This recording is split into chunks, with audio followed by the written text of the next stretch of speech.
right, we're here with Todd Goldstein. Did I say it right? Todd Goldstein? Yes. All right, we're here with Todd Goldstein. It's just so weird. I told you, every single time is just, hi. How look? My hair good? Is it good? Yeah? Yeah? How's that sound? Sound sexy? I thought we were doing hair and makeup first. Hair and makeup. All right, I'm here with Todd Goldstein. Todd Goldstein runs sound for Dogstar. Dogstar. Man, thank you for having me, man. We are in Atlanta. We're at Center stage. Center Stage. And in true tour fashion, there's always stuff going on. VIP right over here. Yes. Guys are doing a VIP. Well, I see a SC48, and this is not something you see very much anymore. Why the SC48? I've used it since they came out. I still will use it until next year. Next year is when I got to say goodbye. I think I always said I'm going to ride it until it just doesn't go anymore, and I think we're about there. Okay. What are you getting gonna do? close. What are you gonna do next? Do you know? I was told to try the PM7C. Okay. So I'm going to try that. Okay. The Yamaha one. Okay. Like to try the Allen and Heath. Okay. Avanis. Yes. I'd like to try all kinds of things. It's just about the workflow for me. I have to have like how my brain mixes, and I need to have it a certain way. This board's been very good to me with that, how I can get everything I need. Yeah. And it's in the box, and the Yamaha's apparently in the box too. Okay. So, which is great. Let me back up a little bit with this. How did you get into running sound? Oh man, that's a 1992. Okay. What happened in 1992? Well, I always grew up in the audio business because of my father, but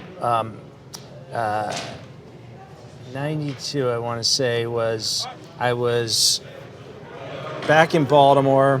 There's a band, Kicks, who just retired, called it quits. They were doing 2 nights at Hammerjacks. Okay. And although I'd been around audio my whole life, I never actually mixed anything. So there was a band called Neverland that was the opening act. And they had actually a record deal. Pretty cool guys, actually. And a friend of mine back then was mixing Kicks, Mike Adams, who I think works at Claire now, or has been at Claire. He's Okay. So he... Like almost everybody in our industry now. Yeah, except me. And me. Yeah. But so Mike was like, yeah, why don't you mix the opener? And I completely forgot what the board was, but it was the board in the Hammerjacks that fairly easy to figure out, but it was fun. I got to mix them both. And I started there, and then in college I met a signed act called Valentine's Saloon. Okay. And they had just started had a single out, Under My Skin, that was like really doing good. And I was in college at MTSU. And I think I was failing. And everything back then, with the exit in, everything back in that time in Nashville was like, to me, that was the cool time. Like everything was like Western and, and they were playing there and other places. And so I just started mixing them and then tour managed. And then that led into a band called the Hazies, which were fantastic. And then that really kind of spiraled into other things. But it was more like tour managing mixing. Okay. Because I never was a technical guy. I was always grew up around guys that were great system engineers. But I learned from them on the process and stuff. But I think it made me understand mixing better, being around these people. But yeah, that was kind of the first time. Okay. Now, how'd you get connected with Dogstar? That was in like 2001. There was a manager. You've been with them for a long time. Yeah. So they were on like their second record. Okay. They had so many stories of people they had that how it was a nightmare. And their manager had just called and said, dude, you got to come out and do this. And I was like, I don't know. It sounded fun. And I did Japan with them, and we did like some other U.S. stuff. This is their first time back in. Since 2002 maybe. I think. Yeah. So yeah, because we started on this one back at Bottle Rock back in July. So they had a big festival in Napa. Okay. And then I had a sub do the 2 runs while I was doing Three Dog Night. Okay. Now I'm back with them. With Three Dog Night? No, yeah, well, I'm with Three Dog Night, but I have a sub. I bounce them back and forth. Yeah. I like that. I can keep both and have fun, you know? You know, it is kind of refreshing to see a classic console here, and I think there's a lot of people who tend to go towards Digicos and feel like they need a lot of stuff to be able to make it sound good. And I've heard it described as kind of as just different paintbrushes. Can you walk me through a little bit of your setup? Do you do much outboard? I don't see really any outboard. Are you doing waves? Are you doing any of that? So with this, to me, this was the big seller with me with this desk. So obviously, nobody ever thought this was a great sounding desk. So you put stuff on it to make it sound good, you know. But if you just go into this, to me, it's really not a lot. But it's just so easy, you know, to have all of this in one and not have all these screens and stuff. So that's my thing. I just think it's such a great layout, and you don't have to, I can't stand that. I don't want to do this. I don't want to sit on the desk and do this. Yeah. I love this. I love to sit here and this is fun. To me, this is just so simple until they die. I think, and there's no more parts. And I think right now I'm about there, so I got to move on. But I think I'm probably one of the. I can't be the only one. There's got to be other people that are like, oh man, the profile's gone, you know, or whatever. But yeah, I mean, I like this. I've taken this on Steve Vai tours. I've taken this. I use this on Tears for Fears. I use this on Seal. I use this on Diana Ross. Oh wow. I've mixed all those bands on this console. Maybe I'm not with them anymore because of that. This board should have been updated just like this into an X6L, not turn it into a Soundcraft kind of thing with this. I didn't want that. I want this. I want the controller updated. That's what I want. So now I'm going to Yamaha. So thank you. or Alan Heath. Or Alan and Heath. Who knows? Yeah. I mean, hey, I like that whole thing simple too. But sure. You know, I saw a bunch of videos with guys that had really simple setups, and like I was letting you know earlier, I am not going to carry anything that's any extra than I need for the band.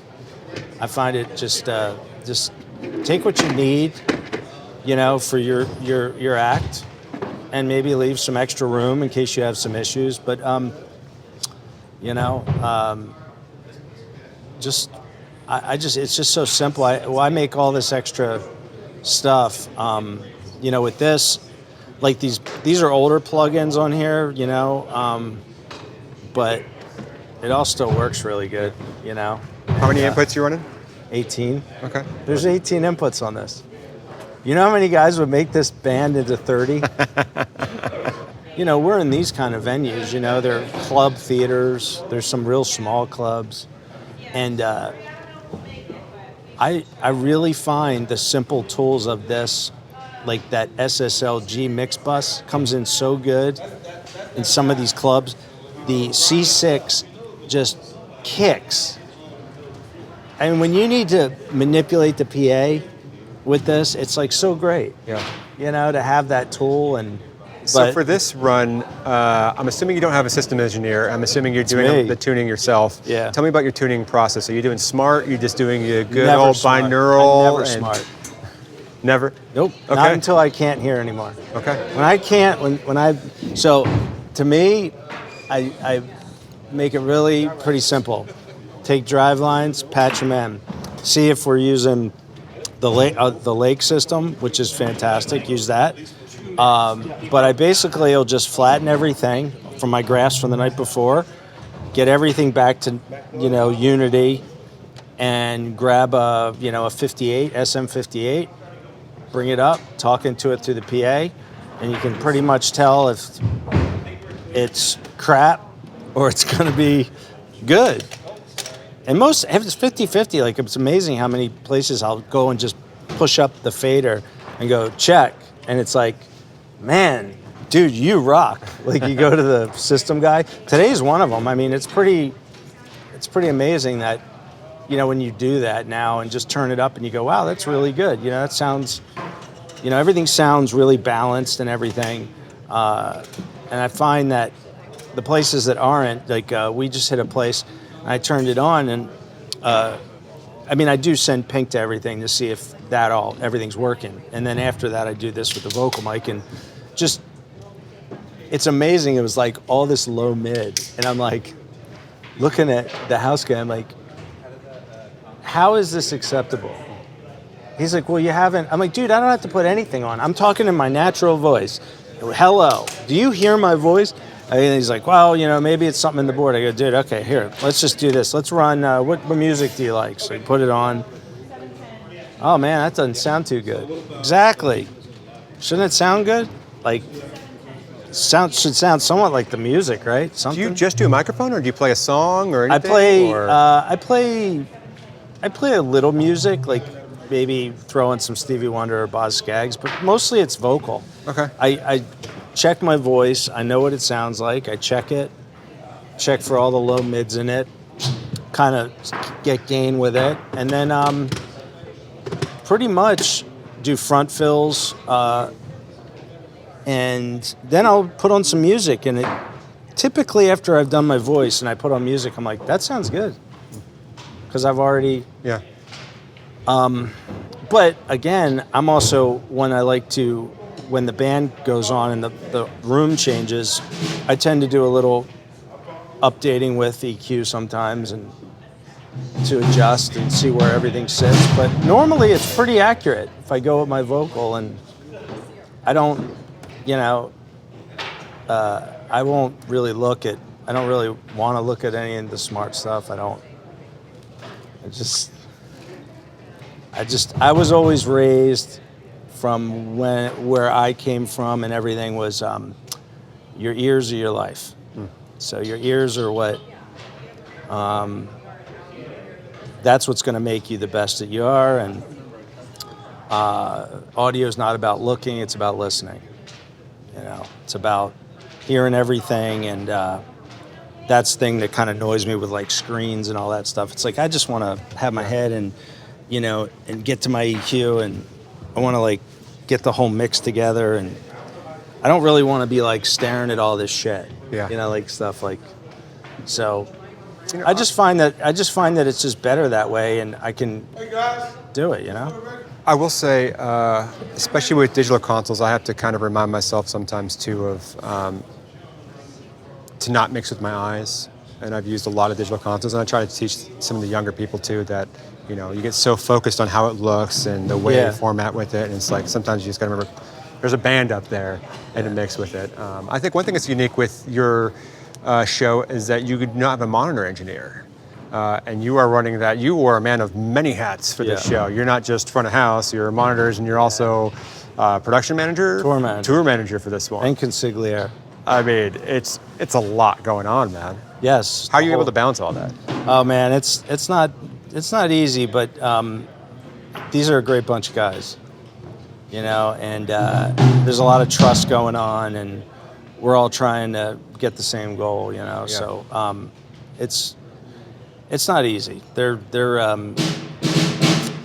they have high expectations just like I do, we all have the same management expectations. Everybody's got these high expectations, but it's definitely not a lot of sleep on this run. We only had a couple days where it was like off days, but I'm lucky though. I have, on a run that we did a long time ago, I didn't have what I have now. So I got a great PM, drum tech, Ivan, and Donnie Spado on guitar tech and bass, and we have a killer security guy, Darren, and just everybody kind of has their roles. So it makes it easier. Yeah. You know? Yeah. But, They might be doing some sound check here, huh? yeah, they're about to get loud here. Okay. We'll So- take a break for a second. Yeah. All right. We'll be back. Take two. We are now on stage, if you can't tell. Doors are happening. People are coming in. I want to talk a little bit about what goes on stage. I think one of the cool things about your band that makes it very unique, you have a very unique member with your band as well. For the people who don't know, Keanu Reeves is part of your band for it. Yes, which is he's part of a three-way of the whole band. So which it's is him, Rob, Brett's band. yes, and with guitar and bass players, there is something called a guitar and bass tech for this. Do you have a guitar and a bass tech, or is it just a guitar tech for this? Just one for Just one, yes. and this is the world here, correct? Yeah, that's it. Yep, we have two basses. He's got his new Fender bass that sits over there by his rig Okay. and his backup. And then we got our single coil, and I think that's the Strat, and this one's the Gibson Les Paul. Awesome. And So and then he runs his guitar rig. He has a matchless cabinet that has effects stuff come through it, and then the Marshalls, the kind of the more meatier amp, that powers. So blend them, and you get that, whole big loud sound. That's Dogstar sound, I guess, is what you say. I think but it sounds good. It sounds really good. I think one of my favorite things about Tour 2 is that not every day is the same. There's always curveballs that happen all the time with it. Like today, you had a bunch of curveballs that were thrown at you. Today, the curve. You came in all the days. It was everything crazy. So I mean, let me ask you this. Let's kind of skip through and for days like today, where days are hectic and there's a lot of new engineers out there who are not very experienced as you are. How do you be able to figure that out and prioritize and be able to not crush on this? Because you got things like in 5 minutes you got to go do, but you still have time to take a second for this. Yeah. With all this, how do you handle all that? And how do you prioritize? What advice would you give maybe to the young people that are watching this? They want to be there, but they don't realize the realistic fact is some days it's kind of busy. It's to really prioritize and stay calm. Don't. I kind of almost lost my cool today. Yeah. When we were doing the monitors, and I was like, ugh, it's gonna be fine. Yeah. We're gonna get it. It's gonna be all right. And I kind of just step back and we're gonna get this. Yeah. So that's what we did. We got it together. But you just gotta stay the course with a little patience. Yeah. It's not.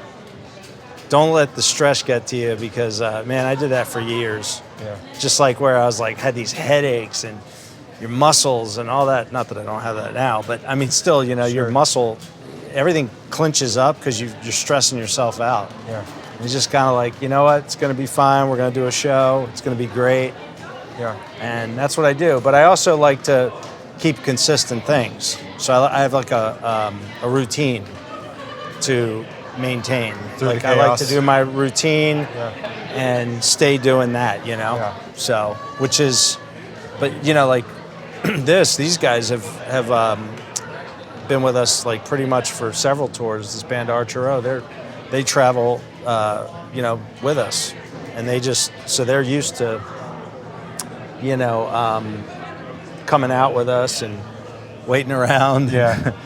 This night, out of any of them, they're actually waiting the longest, which is really messed up, But yeah, my thing has always been, I started early and I had mentors. And I had people that I used to know the hell out of people, can you get me into a show? Or, hey, can I get tickets to this and come see this? And I just sit there, I wasn't really I need to meet the band. I was just watching everything. I just wanted to watch it, see what was going on. And now it all makes sense. It all adds up.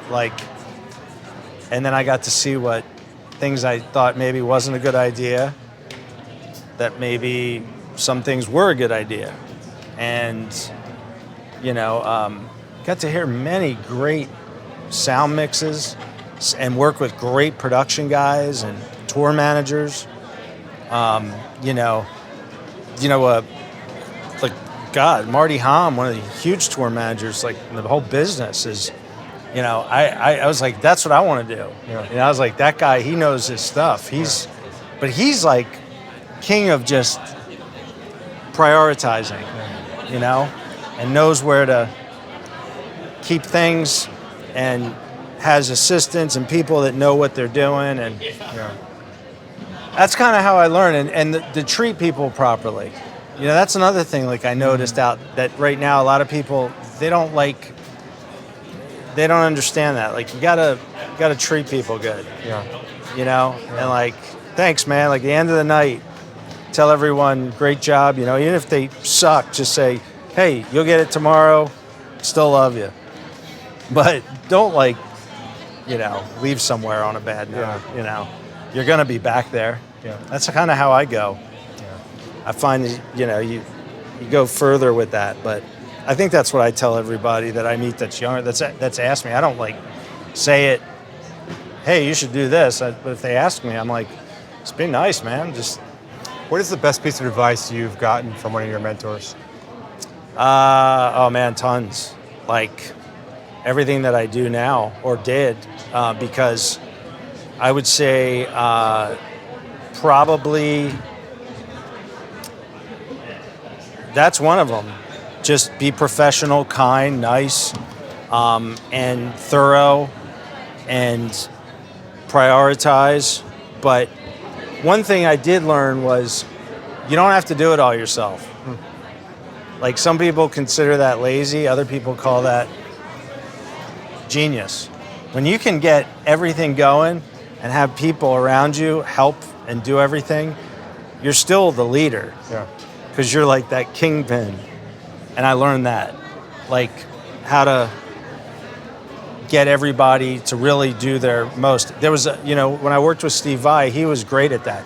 He's like, if you get people to work their hardest for you, that's the best thing you can do in your business. He's right. I mean, it was like, he would always go, man, thank you, and keep going, because it's like get the most out of somebody that you can. And I find that that's what I learned early on was like find good people, work with them, and show them the way. But I've had people like I'll go into these venues sometimes like, man, just tell me if it sucks. If it sucks, just tell me. I have no ego. I'm like, man, if I said sometimes I'm like, man, that was interesting. And like the guy's like, yeah, it was all right. And I'm like, all right, what does that mean? Like, tell me, what does it mean? And they're like, yeah, that was all right. I'm like, dude, you can't just say that. I'm like, I need to know. He's like, well, with the blend. And I'm like, yeah, tell me. That's exactly what I thought too. Yeah. But like, because I like to hear that stuff. I like to know what other people hear. Not just for anything other than I just like to know what someone else's ears are hearing compared to mine. Well, man, I've taken up too much of your time. I know you got to be somewhere like now for it, so thank you so much. Like 5 hours ago. Thank you so much, man. Yeah, I really man. appreciate your time. I appreciate you coming out. All right, I'm here with Donnie. Donnie, you are a guitar and a bass tech. Yeah. The reason I'm talking to Donnie is because a lot of you have asked for a guitar tech and bass tech. And I am kind of ignorant. I don't know much about guitar tech and bass tech. I'm an audio guy. Uh-huh. I know you guys have your world over here. Can you explain to me what is a guitar tech and a bass tech? So guitar tech and bass tech, usually it's just a tech. So it always goes in the back. There's not, depends on how big the band is. They're going to have specific bass tech or guitar tech. But let's just, when somebody asks me, I just say, I'm a guitar tech. That isn't just guitars, it's basses as well. So but what I do is basically maintenance the guitars every single day for the bands as they're playing the show, through the day out, whatever, making sure everything works on stage right for them to come up and perform so they don't have to do all the stuff that rock stars shouldn't do. You know what I mean? It's like, I do all the babysitting. There's the stuff that they don't want to do, I do it. Make sure they get it in perfect condition, ready to go. Yeah, it's like, oh, look that's great. Somebody polished my guitar, because I wouldn't do that. Yeah. So I do all the stuff for maintenance day to day, keep everything up and running for the show to happen. And you're here during the entire show. Yeah. If anything goes wrong. You have to be. You have to be, because this show is a pretty mellow show, so there's not that many guitar changes. but you got to be there in case something does go wrong. You know, like say if we have, you know, wireless issues and stuff, we need to go to cable. You don't want me out in the crowd having cocktails or whatever at the bar waiting, you know, for my drink, and somebody goes, you know, hey, the guitar's not working, you know, so somebody has to be up here watching the show. Yeah. You know? I think you also have a very unique privilege of being able to be a guitar tech for a very special individual as well. I don't think many people know that, you know, Keanu Reeves is also a part of this band, which is kind of cool. I think a lot of people would love to be in your position. How did you get here to be able to do that? I met these guys probably maybe 25 years ago, when they first started playing. Yeah. And what it was is a friend of mine, I was working for this band, a friend of mine was managing this band, and he goes, hey, do you think you ever want to come out and do this? I'm like, yeah, I'll do it, sure. So I went and did a show with them, and everything worked out. Next thing you know, I'm going on tour with them, you know, and it was, we had a good time. You know, it was a good, probably maybe 2-year run, you know, traveling and stuff. And so I've known them for a long time. And to me, it's like, you know, Keanu is just a bass player to me. He's not, you know, to me, he's just a guy who loves playing a bass. Yeah. And that's all you got to kind of, because you kind of got to look at it that way. Yeah. He's somebody different, but he just wants to play bass. Yeah. You know what I mean? He loves playing the bass, and and he's like the mellowest one to deal with, which is great, you know, but, you know, I make sure everything's working for him, you know, and if something goes wrong, I take care of it, and, you know, you do what a guitar tech does. But most of the time, I'm taking care of the other guitar player, Brett. He's the one doing the guitar changes. Keanu stays on the same bass The entire time? the whole entire time. Really? Yeah. Okay. Yep. He'll play with the same bass most bass players do that. You know what I mean? Do you have a backup? I have a back one just in case. It's you know, actually a beautiful bass. but he hasn't played. He hasn't played it. Really? This one's, well, no, that's backstage. But he has the one. A new Fender P bass that he just got, and he's been playing that pretty much the whole entire time. And this has been just sitting in the rack. You know, every once in a while we put new pickups in it. He wanted to change. I'm like, all right. How often are you back here tuning these instruments? You want the real answer? Or Lie to us. It's pretty mellow. I only have 2 guitars Okay. for Brett. And he doesn't, you know, the thing too with him is, which I don't like, is he doesn't have backups for the Strat or the Les Paul. Got it. You know, these are 2 totally different, distinct tone-wise of guitars. Yeah. You know what I mean? Humbucker and a single coil. So if something goes wrong with the Strat, he's got to go to the humbucker. Yep. You know, and so it's a totally different tone. Yeah. But I wish he had, not that I want more guitars, because I like to keep it pretty, you know. But yeah, I mean, the band will play, and then, you know, I have enough time to kind of stretch the strings out a little bit more time before we do changeover. I'll come out here like 15 minutes before the opening act is gonna get done, and I'll just kind of do a quick changing. Everything, stretch the strings a little bit more, make sure they're staying in tune, and just, you know, because I mean, for me, and I don't know if this is a reality, but when you put new strings on, they kind of got to sit for a while. They don't, you know, I kind of let them accumulate. Is that the word? Acclimate? Acclimate? Acclimate? I think. Acclimate? But I like to, you know, and you know, the temperature of the room changes too as well. So the guitars are going to be a little bit, you know, tuning wise, are going to be changed a little bit. So just kind of do a quick tune and then get them ready for the show. But I mean, I've been on different gigs where I'm pretty much in my guitar world, changing strings all day long and then stretching and tuning. But with this gig, it just depends on the gig, I guess, you know. If someone wanted to do this job, how would they do it? How do I do it? Great. Did you break it? I was going to give you the best answer ever. You know what's weird is I'm just the lighting guy. I'm not even the guitar tech. Today is opposite day. Did you guys know about this? Today is opposite day. Is it? Yeah, where everybody's changing their gigs. So, you know, I'm normal lighting guy, and, you know, the lighting guy is normally this. So we're just kind of switching up. Ivan is the front of house guy. You know, so. Don't try and get into it. This is about me, Eric. This isn't lights. It's about guitar technique. Yes. I wouldn't do it. That's not the way I would do it. What I like to do is I like to, polish this down so I can see the actual paint through the paint. Like keep on Right. Because if I polish it, he's gonna be able to play faster. Polishing the guitar is the key to playing faster. It's a direct correlation. Yes. Yeah, that's why I always put those fire stickers on the camera. Makes it go fast. Yeah. That's why I use monster cable. Because the signal passes so much faster. Now, everybody in the band don't use monster cable. There's going to be like a millisecond delay with everybody. So if like the guitar player and the bass player are using monster cable, they're up to time with the drummer.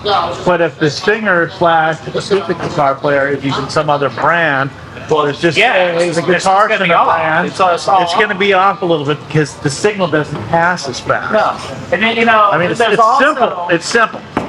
And I like to use the gold tips because that makes it a lot more clear. And What a difference there. You got to be careful because sometimes it's a 3.5 millimeter cable and not a 1/4 inch cable, Yes, and yeah. that will also That blows people. that changes the impedance. Yeah.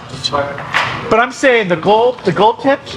Wow. If you wanted clarity, You got to get the gold gotta tips. get gold tips. Sorry. Yeah. It's I wish the it- little things. God, I wish I had an actual mic on you right now.